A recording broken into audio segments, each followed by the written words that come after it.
can start. Hi, I'm Matt Mill, and I'm here to share a few stories with you about my life. But before I do, I should let you know that I've noticed I don't really interpret the world the same way most people do.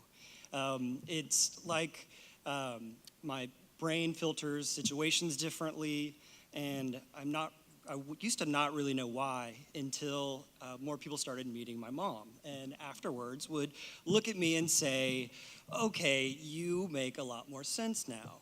And it's true. That's because she's created a lot of the moments that define how I perceive the world. So this is my mom.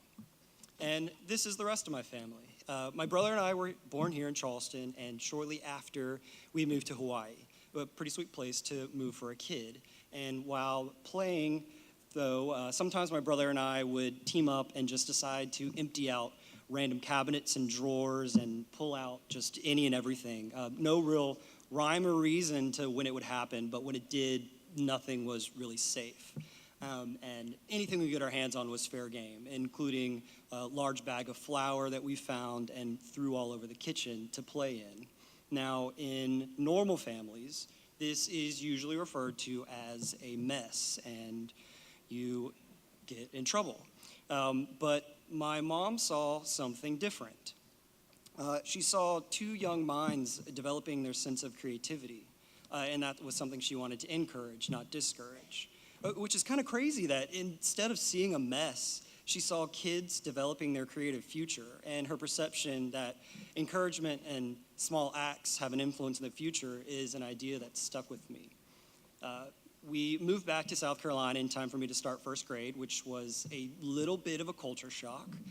My first shock being the season called winter that I never knew existed. And you remember in school how we had the list of words each week? Well, when the list was winter themed, I kept raising my hand asking what everything was. And I even remember there being a mitten in class and trying one on for the first time.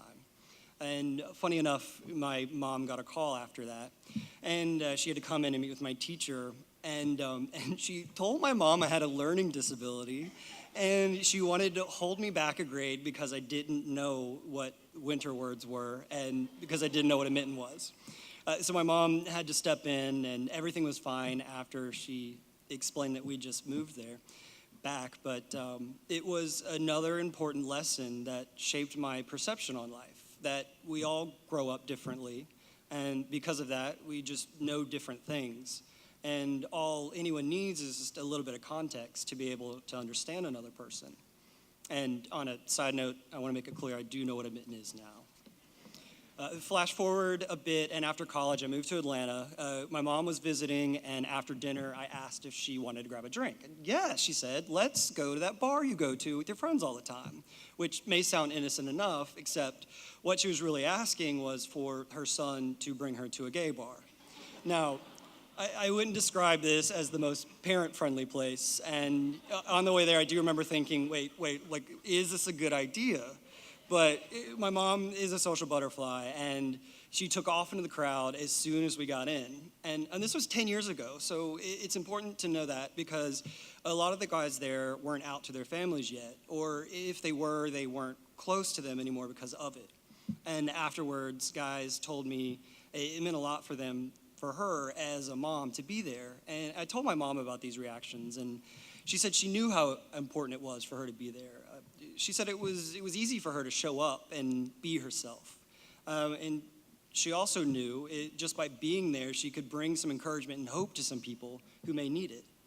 And again, this is the woman responsible for shaping my perception that just by being somewhere says something, and that even a small conversation with someone can have a lasting impact.